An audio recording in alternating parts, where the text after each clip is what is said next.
Shalom, Shavua à tous, Chodesh Tov. On va faire un cours sur la réfoua shlema de tous les malades, en particulier de Asher Chaim Ben Tamar Saada, pour la Nishmat, de tous les tzadikim qui sont partis auprès d'Hachem, toutes les personnes, tous les neshamot.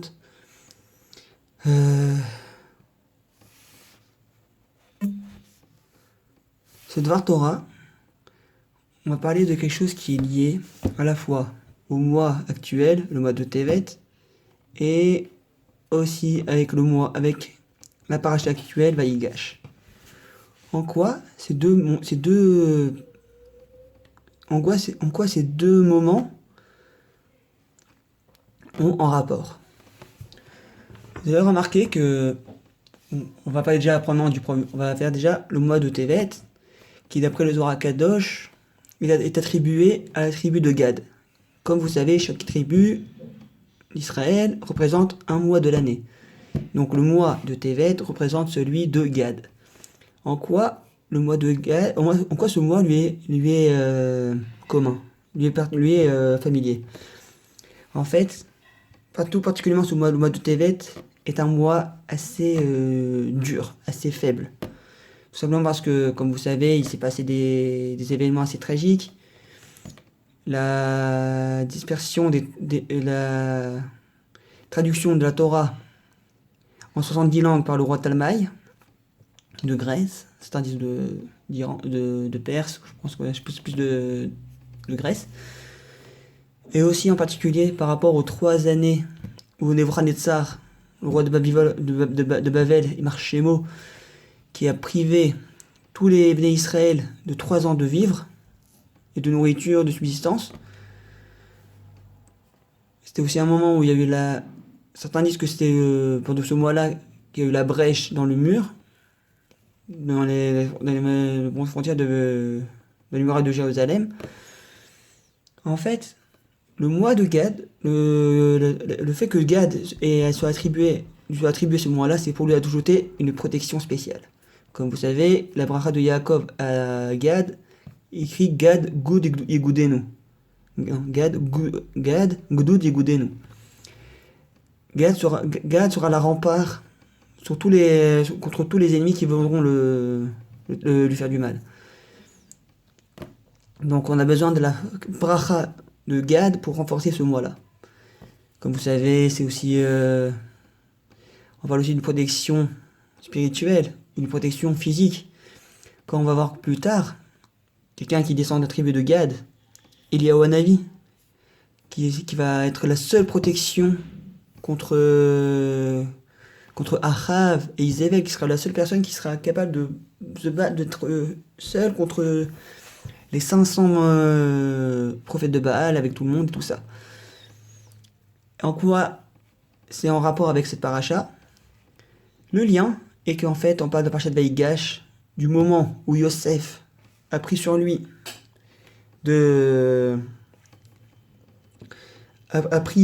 voulu garder Binyamin en Égypte pour tester si les frères avaient toujours de la rancune envers les fils de Rachel. Mais il s'avérait que Yehuda a pris sur lui de protéger Binyamin au péril de sa vie. Et là, on parle d'une protection physique. Et pas seulement une protection physique, une protection purement spirituelle. Par rapport au fait, par exemple, que plus tard, ces deux tribus, Yehuda et Binyamin, seront toujours ensemble. Quand il y aura la scission entre les deux royaumes, du royaume d'Israël qui sera séparé en deux royaumes, la tribu de Yehuda et Binyamin seront toujours ensemble. Et on voit aussi que plus tard, même en Galoute, quand ils sont partis en Babylone, et quand ils sont partis aussi en Perse, on voit que les deux tribus sont ensemble, comme on voit là que Mordechai, Yehudi, Ish Yemini. Bon, enfin bref, on voit quand même que les deux sont toujours ensemble. Et on verra que cette protection-là, elle est très importante, parce qu'elle permettra plus tard quelque chose de très très fort. Maintenant, on va essayer de voir le lien avec la terre d'Israël. Regardez ça. C'est des choses que j'ai découvert, que j'ai vues par rapport au territoire des 12 tribus. enfin, c'est-à-dire le 10 tribus, 11, parce qu'il y en a 2 qui n'ont pas eu de territoire.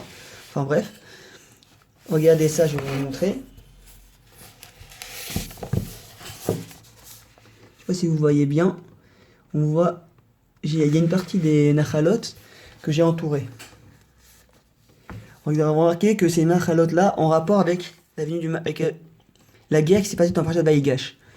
Regardez, au nord de Binyamin, en gros de Yerushalayim, se trouvent les fils de Yosef. Et au sud de Binyamin, on se trouve Yehuda. Juste pour vous expliquer qu'en fait, les deux tribus dont vont venir les deux Mashiach sont en train de se disputer pour garder Binyamin ou le Beth Amikdash dans leur territoire. C'est-à-dire qu'en fait, la guerre, la discussion entre Yehuda et Yosef, même la terre d'Israël la représente. C'est en fait pour expliquer que là, au lieu que ce soit Yosef qui a pris la protection de Binyamin, c'est Yehuda qui a tout fait pour le garder. Et d'ailleurs, même dans certains midrashim, comme le Midrash Rabbah, comme d'autres grands poskim, disent que Yehuda était même prêt à partir en guerre pour protéger Binyamin, au péril de sa vie. On a vu, rien que pour vous expliquer que Yehuda, d'après le Midrash Rabbah, il explique que Yosef, quand il a voulu garder Binyamin en Égypte, Yehuda, il a dit Binyamin, at-tafus, et shalom, bebaïtaba. Quoi, Binyamin, tu vas le prendre, et le shalom, dans la maison de papa, de notre père. Et là, Miyad, Karas Yehuda, Veshaag, Bekol Gadol, Ve'alach, Kolo, Verba Meod Parsa, Ad Sheshama, Chushim Ben Dan, Vekafas Me'aretz Kenaan, Ve'bait Sel Yehuda, Veshaagu Shenehem, Ve'biksha Eretz Misraim, Le'afer Alehem. Pour vous expliquer qu'en fait, Yehuda, quand il était prêt à partir en guerre, on voit que il a rugi d'une voix tellement forte, il était prêt à se battre, il a rugi d'une voix tellement forte que même Hushim, le fils de Dan qui était sourd, a entendu et il a sauté de Canaan jusqu'en Égypte pour aller le sauver, pour être à côté de lui. Il a marqué Veshaagou Shenehem et les deux ont rugi. D'ailleurs, vous allez remarquer que cette guerre-là, on rapport avec le Mashiach. Et quel rapport avec Hushim? Quel rapport avec le reste? Comme vous avez remarqué, le territoire de Dan se trouve juste à côté des deux autres tribus. Pour vous expliquer en fait que chaque tribu là que vous voyez que j'ai encerclé ont un rapport avec le Mashiach. D'ailleurs, Ephraim et Ménaché sont les fils de Yosef, donc Mashiach ben Yosef, et Yehuda et Dan représentent le Mashiach ben David. Donc on voit qu'il y a vraiment une véritable guerre entre les deux. C'est pour ça que Hushim, quand il est apparu, vous allez voir aussi dans la parashat de Vaïgash, comment il est écrit le mot Hushim, au Bénédan Hushim, marqué Hushim, sans le Vav. Quand on fait Hushim, on inverse les lettres, ça fait Mashiach. Et comment on peut savoir que même de Dan vient le Mashiach? On peut voir ça dans plusieurs commentaires. D'ailleurs, dans le commentaire dans les Parashat Anisiim, quand on parle de la tribu de Dan, il y a écrit quelque chose d'important, qui est réel important. Il est écrit à la fin après la Parashat Anisiim de Dan, après le Yeratson, il y a marqué quelque chose de très très beau. Excusez-moi. Voilà. Kishem she'amadeta lahem le'amecha Israël be'ait saratam ve'eretz Misraim rabta et rivam medanta edinam yisrut dan ki Hashem Elokeinu ve'Elohei avotenu arem keren Mashiach ben David Avdecha asher karta mizaro shel Dan moshlim imo shel David Amelech. C'est-à-dire que vous expliquez que là, on voit le lien entre les deux tribus. C'est vrai qu'en général, on ne donne pas vraiment l'importance de la tribu, de la mère de la personne. Mais pour vous expliquer que là, on parle de l'assemblée du Mashiach ben David, qui va sortir de ces deux tribus.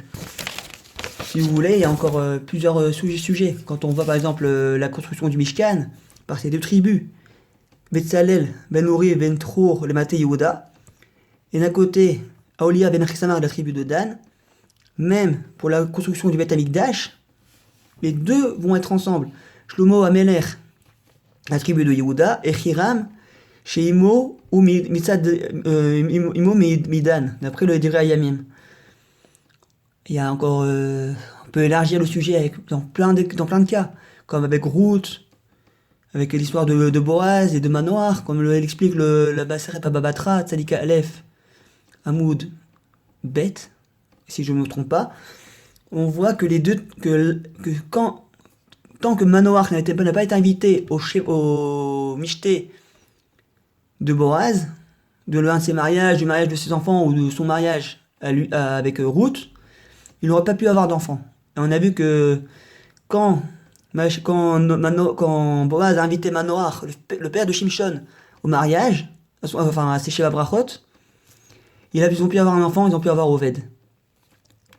Et encore, je peux vous sortir plein de Midrashim, il y a le Midrash Tanchuma qui en parle, il y a le Nachalat Tzvi, un autre commentaire, il y a encore plein, je peux vous sortir tout un tas de Perushim.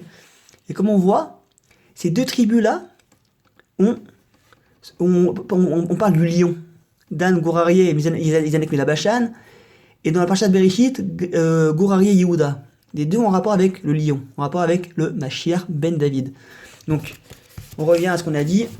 On parle déjà du mois de Tevet, qui a un rapport avec la protection réelle pour protéger ce mois qui est assez faible, pour donner une forte protection. Et quel est le rapport avec la protection de ce mois-là, en rapport avec le Parashat Vayigash, justement parce qu'on parle de Yehuda qui a pris sur lui de protéger Binyamin de toutes ses forces. Il était prêt à mourir ou à perdre son Olam Haba pour le sauver.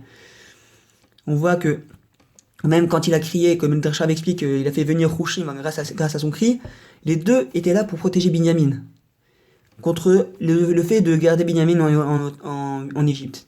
De là on apprend une chose importante, c'est que apprendre à protéger les gens qui nous sont chers, apprendre à se battre pour quelqu'un qui nous est cher, c'est quelque chose, Minatora, c'est quelque chose qui est important. Quand par exemple, Chayv Shalom, vous voyez un homme dans la rue qui se fait agresser, si vous êtes à proximité, faites en sorte d'aller l'aider.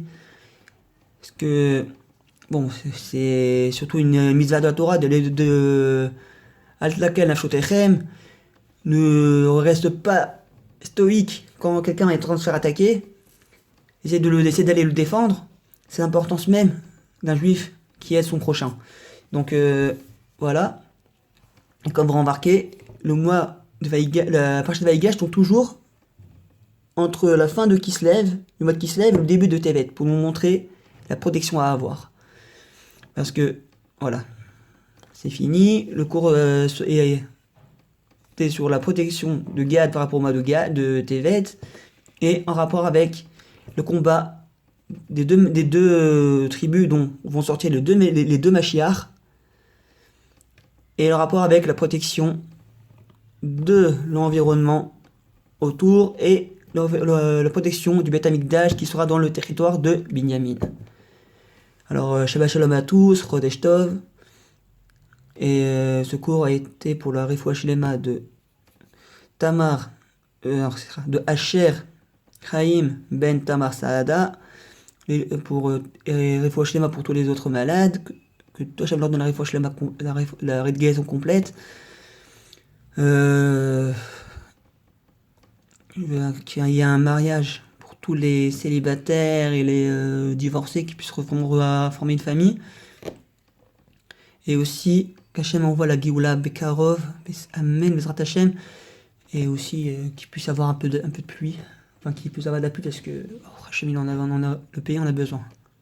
Allez, Kol Tov, Shabbat Shalom.